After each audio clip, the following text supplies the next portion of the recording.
you're from Halifax, it's hard to miss this place. It's actually the reason Halifax was formed in the first place. I'm talking about the Maritime Forces Atlantic, the largest military establishment in all of the country, and their economic contributions to this region, far reaching. The fundraising they do, the jobs that they have here in this city, it's super important. And I'm going to take a cruise on these waterways with Base Commander Brian Santarpia, and he's going to show me why Halifax truly is a smart city. What does this do? Ah!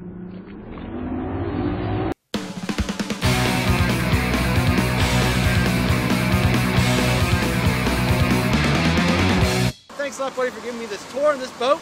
My pleasure, Craig. So, other than patrolling, is there another function do you guys do other than just looking for danger? Well, we're always training so that we're ready. So, so from Halifax, we support all of the Army, Air Force, and Navy forces here in Nova Scotia and in eastern Newfoundland. I hear a lot in the news now, like those pesky pirates out there. Do we have pirates coming into Halifax trying to raid and pillage our ships? It is an issue off the east coast of Africa, and our commerce around the world is important to Canadians. You know, it makes about 40% of our gross domestic product, and so we play our part in protecting that commerce around the world. So once again, not just a military aspect, there's a business aspect to this as well. Absolutely, it's a big part of why Canada needs a navy, and so we do that. We have 7 frigates, 2 destroyers, and a tanker, plus several submarines here in Halifax. And they're doing their part around the world to protect that commerce.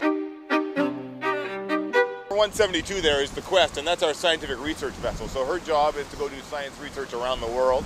Then right beside her is the Montreal, so she's a frigate. We'll send her anywhere in the world. And then beside her must be Iroquois, because Athabascan's over in England.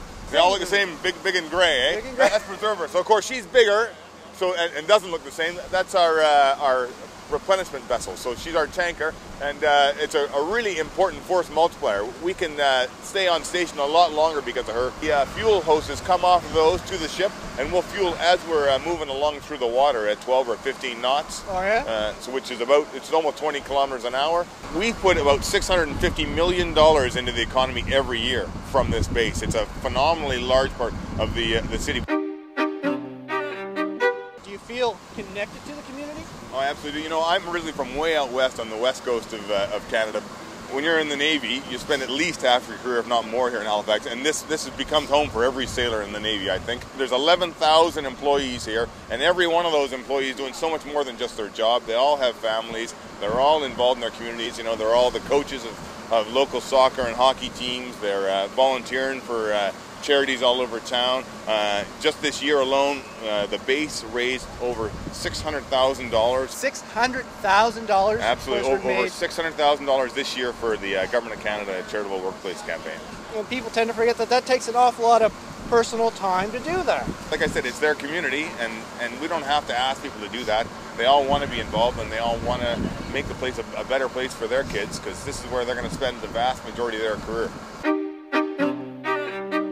So other than being military, like, civilians you must employ civilians. We sure do. You know, like I said, we have 4,000 civilians employed here in the Halifax region, and a big chunk of that is at the fleet maintenance facility. So the 1,200 civilians who work there, who do the maintenance and help us do the maintenance on all of the ships. And it's a really important part of making sure the ships are always ready to go whenever we need them. They're complex weapon systems that take constant care and attention, and they do that level of maintenance. In fact, we're in the middle of modernizing all of our frigates. The 7 frigates here on this coast will all be refitted up at the Irving Shipyard Industries Yard, which is just north of the dockyard. You have the best people that you need to do the civilian jobs to fix these ships, right. Make sure they're safe, make sure they're good for another 10 years, because it can't be cheap to build a ship from scratch. No, absolutely not. You know, a warship, like to replace a warship like the one we see right here, would probably cost us close to $1 billion. Oh, wow. So it's very important to have those companies that have the infrastructure already set up to be able to handle making sure that these things still work for another 10 years. Absolutely. Well, it's got to be nice. Normally, I go to my neighbor, knock on the door, and ask for a cup of sugar. You guys knock on your neighbor's door and say, can you fix our ships? Absolutely, and they do a great job of it. So did the Queen give us a big thumbs up here to our military operations here? She certainly did. I think she had a great visit, and I think she was really proud of the Navy and of Canada as a whole. You said it took a community to build a house. It sounds like it took a community to build a military, to build a city. We have a neighbor right next to you that you knock on the door, cup of sugar. No, you say, you want to fix our boats? They do it. We all work together. We all live together. We all play together here in the Oceans Playground right now at the Halifax Harbour. This is a smart city.